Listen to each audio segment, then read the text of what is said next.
কেনেকা রংফুলি এক্টিং হব আরে বাবা তেখেতক মাৰিছে পিটিছে লাঠি দিয়া দিছে তেখেতক কাৰ্বাইনটো স্নেচ কৰিবলৈ বিচাৰিছে তথাপিও সেই ওপৰতে ব্লেংকটো দুবাৰে মাৰিছে লাক্ষী ভাগ্যৱান সেই গুণ্ডাবিলাৰ মাথাত গুণ্ডাবিলাৰ মূৰত গুলিটো হোমা নাই दिनैहाय बे गरेस्वर ब्लक कमिटिनि नेतृत्वआव इउथ बिएसइउ आरो वमेननि मोनसे हाबाफारि जानानै थांदों सोलिगासिनो दङ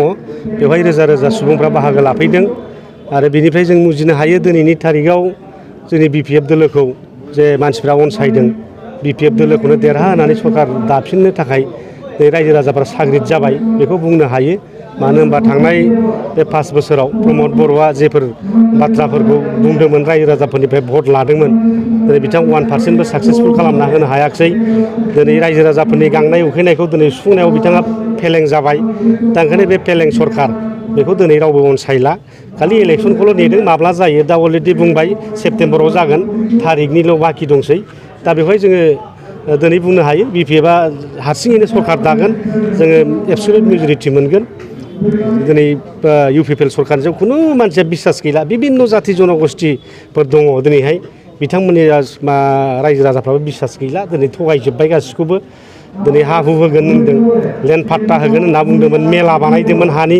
बेवहायबो दिनै होनो हायाखिसै दिनै हा होनायावबो बिथांमोना फेलें जाबाय थगायबाय खालि लेन्ड पजिसन सार्टिफिकेट होदों न' लुनो आन्थाल' होदों हाफोरखौ दिनै बेबो बिथांमोना दाबो एलटमेन्ट होनो हायाखै दा बेबादिनो गोबांथार हा हुनि बेलायावबो थगायबाय साख्रि बाख्रिनि बेलायावबो थगायबाय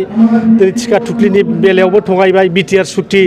इमप्लिमेन्टेसन खालामनांगौ बेयावबो दिनै थगायजाबाय दिनै जेसेबांनाखि इमप्लिमेन्ट जानांगौमोन इन्स्टिटिउसनफोर जानांगौमोन दिनै बेखौबो इन्डिया गभर्नमेन्टआ रिजेक्ट खालामबाय आरो दिनै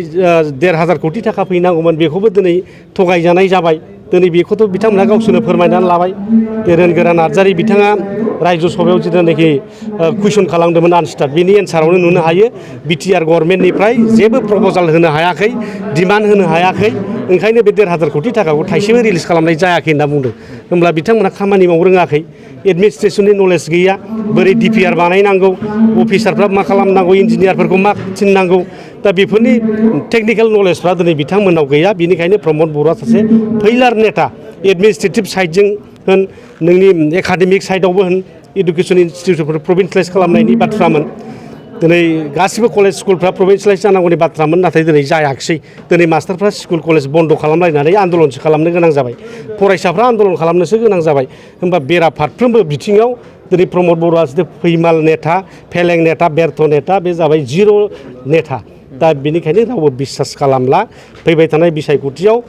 बिपिएफखौनो हाग्रामा महिलारिखौनो सिफ बानायफिननो दिनै बयबो जानजि खाफ्रादों आरो बेबादि रायजोनि अनसायनायखौ जों मोनगोन जोंहा बिसास दं दिनै बे दोलो नागारदों होनोबा दा लेटेस्टआव खाम्फा बरगयारि मानाव गेदेर बिथांजों हितेश बसुमतारीजों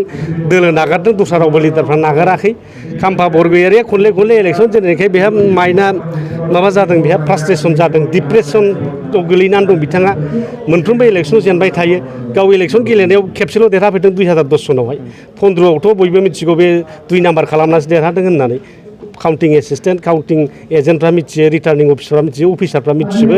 गासिबो बिटिसि बाथिया मिथियो खाम्फा बरगयारिया 2015आव बोरै देरहाया दा बे जेनफ्लेबाय थाग्रा नेता खुनु एमपि इलेक्सनाव बे एमएलए इलेक्सनाव देरहाफेरा बिनि समस्थियाव गावबो गेलेनानै जेनबाय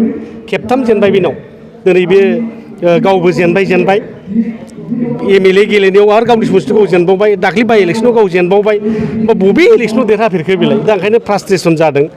रायजो राजा बिनि सायाव बिस्तास गैला आस्था गैला ओंखायनो बिथाङा गावनो बुजिनानै जायगाखौ आन्द्रायनानै लानोसै बेबादि थांदों आरो मालाय बिपिएफआ जेबो खथि जाया आरो हितेश बसुमतारीखौथ' मिथिखागौ मोनफिनो दल सोलायखो दल बाग्रा मानसि नङा होमबा मोख्रासो बे ओरै बारस्लायबाय थागोन बेहा खुनु न' गैया मोख्रा बादि मोख्राफ्रा सानोनो बारहुंखा अखा बारबाय थाबा आंबो गाबोन न' लुनानै लानोसै बेबादि दा जै सान्दुङा दुंबाय बे बावलांबाय आरो मालाय दा बेबादिनो हितेश बसुमतारीया सासेबो गावजों लांफानो हायाखै मुसुलपुराव बरंस' मुसुलपुराव बिपिएफआव हाजार मानसि हाबगासिनो दं दा बेवहायबो बुजिनो हायो एबाराव जोङो मुसुलपुरावबो मोजां रिजाल्ट खालामगोन जोङो 25टानि गाहायाव मोननाय नङा आरो बारासो मोनहैनो हागौ आरोखि दा जोङो गाहायाव 25टा लादों हायोबा जोङो 30टाबो मोनहैनो हागौ दा ओंखायनो बिपिएफ सरकार जागोन आरोखा बेखौ जों हाइकामान्डआ दिनै थिग खालामगोन जोंहा स्क्रुटिनि कमिटि बानायदों बे स्क्रुटिनि कमिटिफ्रा ग्राउन्ड रिपर्ट खालामनानै दिनै बेफोरखौ थिग खालामगोन डेम'क्रेसियाव बयबो बिदिनो हायो डेम'क्रेटिक एक्सारसाइज खालामोबा बिपिएफआवसो खालामो इउपिपिएलआव गैया प्रमद बर'आ जेखौ होनो बे जायो खिन्थु जोंनावसो कालेक्टिभ मोनसे डिसिसन दङ आरो कालेक्टिभ डिसिसन थानायखायनो जोङो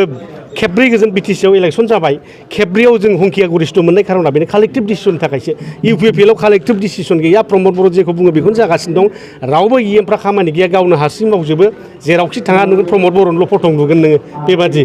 दा जेरावबो माने डेम'क्रेटिक एक्सारसाइज जाया बिपिएफआवल' जायो टिकेट बिलाइनाय मानाय बिपिएफआवल' जायो एमपिआवबो थांनाय बाराव जों टिकेट बिहोदों बयखौबो एबारावबो एमसिएलएआवबो बिहोदों एमएलएआवबो बयखौबो बिहोगोन डेम'क्रेटिक एक्सारसाइज होनोब्ला कालेक्टिभ डिसिसन जायोबा बिपिएफआवसो जायो खिन्थु दिनै खाम्फा बरगयारिया बुंदों कालेक्टिभ डिसिसन जाया कालेक्टिभ डिसिसन जायाबा बोरैथो गभर्नमेन्ट फैबाय थाखो दिनै बिथाङा गावनि आथिङाव गाव दाननानै लानाय बेहा खुनु राजनितिक भबिसत गैला जोब्बाय खाम्फा हिसाबै बेयावनो जोब्बाय खाम्फाया बे गोदोलांबाय आरो मालाय बे खुन्थिया खाम्फा जेखौ पिलार होनो नङा होमबा बे पिलारा दिनै गोदोलांनानै बायखोन्दा नेरसोन जिहेथु डिमापुराव दङ दा नङा होमबा बेबादि खाम्फाया मोनसे समाव बिटिसि सुक्तिनि सागानगिरिमोन बिएलटिनि दैदेनगिरिमोन मोनसे समाव डिपुटि चिफमोन बेल' जारिमिनाव फरायनो मोनहैसिगोन आरो मालाय दा बिनि राजनितिक भबिसतआ दिनै अन्धकार जानानै थाबाय